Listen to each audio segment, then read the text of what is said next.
টুকিটাকি ভুলের কারণে এই ভুলগুলো করার কারণেই তোমরা কিন্তু সামারিতে ফুল মার্ক পাচ্ছ না। তার মধ্যে অন্যতম হচ্ছে অনেকে হুবহু সেন্টেন্সগুলো তুলে দাও প্যাসেজ।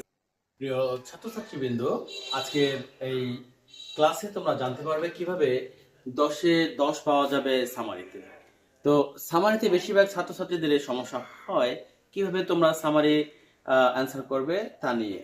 তো আজকের এই টিপস গুলো যদি ফলো করো তাহলে তোমরা খুব সহজে বুঝতে পারবে কিভাবে সামারি অ্যান্সার করতে হয়। ওকে, তাহলে চলো শুরু করা যাক।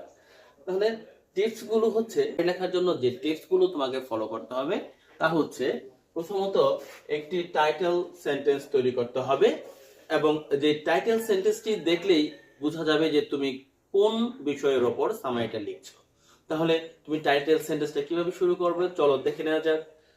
দ্য প্যাসেজ ইজ অ্যাবাউট, তারপরে তুমি যেই প্যাসেজটি পড়ছো সেই প্যাসেজের টপিকটা লিখে দিলে তাহলে তোমার টাইটেল সেন্টেন্সটা হয়ে গেল। তারপর দ্বিতীয় যেই কাজগুলো তোমাকে ধাপে ধাপে অনুসরণ করতে হবে তা হচ্ছে, প্রথমে যেটি করতে হবে, প্যাসেজ থেকে গুরুত্বপূর্ণ কিছু ওয়ার্ড নির্বাচন করতে হবে।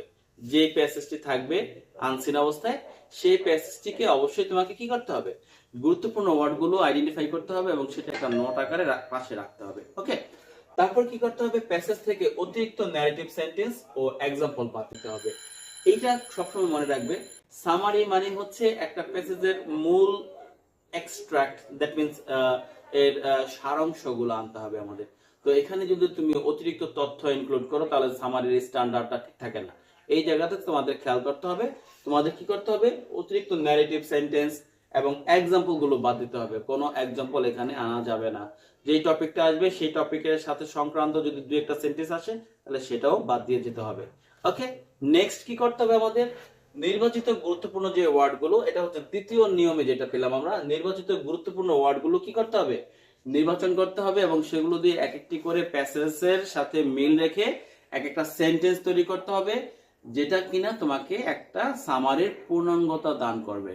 ওকে, সবশেষে যেটা করব সেটা হচ্ছে একটা ক্লোজিং সেন্টেন্স লিখবো অথবা কনক্লুডিং সেন্টেন্স লিখবো, সেখানে সামারিটা শেষ হবে এবং মূল সামারিটা হবে কি, মূল প্যাসেজের 3 ভাগের 1 ভাগ, মূল প্যাসেজের 3 ভাগের 1 ভাগ।